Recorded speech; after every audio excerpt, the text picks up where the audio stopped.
Today, on how it's made. Tequila.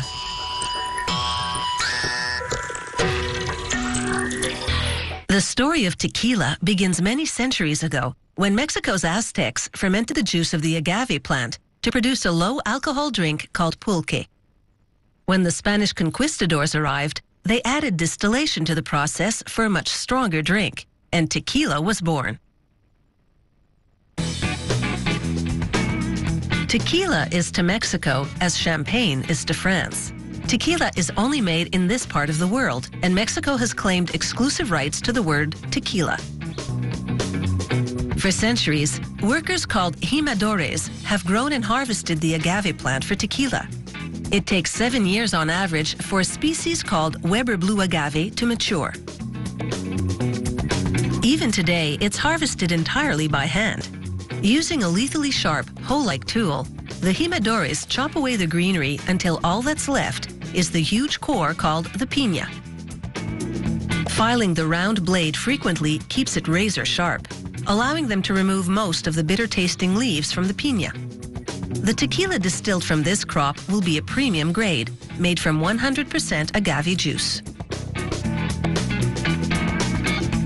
The jimadores routinely remove a small piece and measure the starch content of the crop.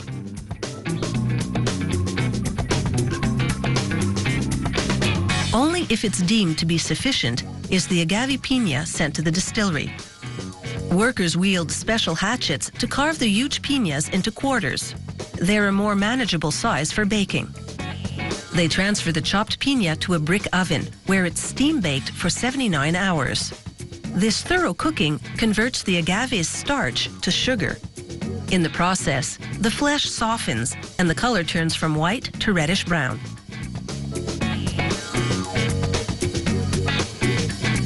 The baked agave piña now spills into a shredder that rotates to tear the fruit into long, thin fibers.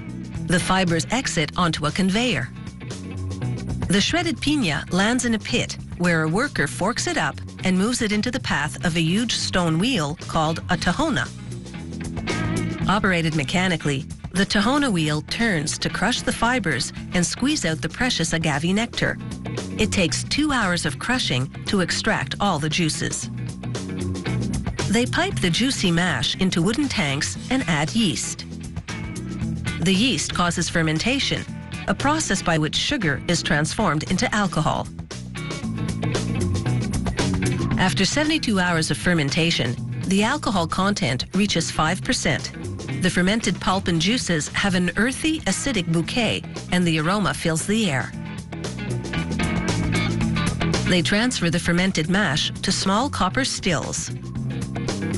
Inside the stills, the alcohol is boiled off and the vapor condensed into a more potent liquid. This is called distillation. After 2 distillation cycles, they have tequila. A technician measures the alcohol content, and it's 55%. After straining out the pulp, they transfer the tequila to steel tanks. They add purified well water to dilute the alcohol content and bring it down to 40%. This tequila is now ready to drink, so it's over to the bottling line. With the bottles upside down on a revolving carousel, they spray the inside with real tequila for a quick rinse. The grippers flip them right side up so they can be filled with 100% agave tequila. This automated system keeps the fill level precise. An employee corks the bottles and then sends them down the line. The next worker presses adhesive-backed transparent labels onto them. The see-through labels showcase the clarity of this fresh premium tequila. For a drink with a little more complexity, they age the tequila in oak casks for 2 months or more, depending on the grade. During aging, the tequila takes on a woody flavor and turns a warm shade of amber. The master distiller personally approves each batch. He checks the color, inhales the aroma, and puts his observations down on paper. He also takes a little sip. No longer a rough swill for banditos.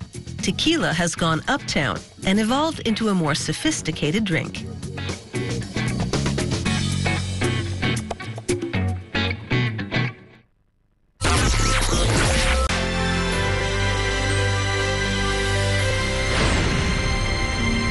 In Hinduism, Shiva is often pictured with a trident, the prongs representing his three fundamental powers: will, action, and knowledge. He is also often illustrated as having a third eye in the middle of his forehead. But why?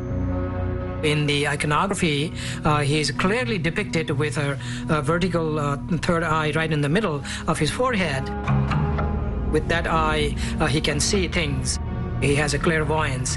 When his eye opens, it also radiates a lot of energy through that eye. And then when that is opened up, then everything becomes clear. And then, of course, the universe is yours. Is it possible that a so-called third eye really exists? A part of the human brain that allows human beings to connect directly to something beyond themselves,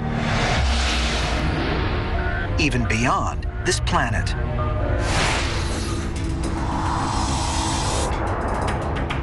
The pineal gland acts as a hyperdimensional gateway. It is a functioning stargate within your brain. The pineal gland appears to create some type of bridge or wormhole inside your head.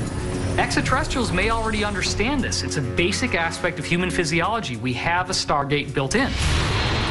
The concept of the third eye is supposedly our doorway to connecting with not only our higher selves, but other higher spirits, and possibly even to other worldly entities, like extraterrestrial entities.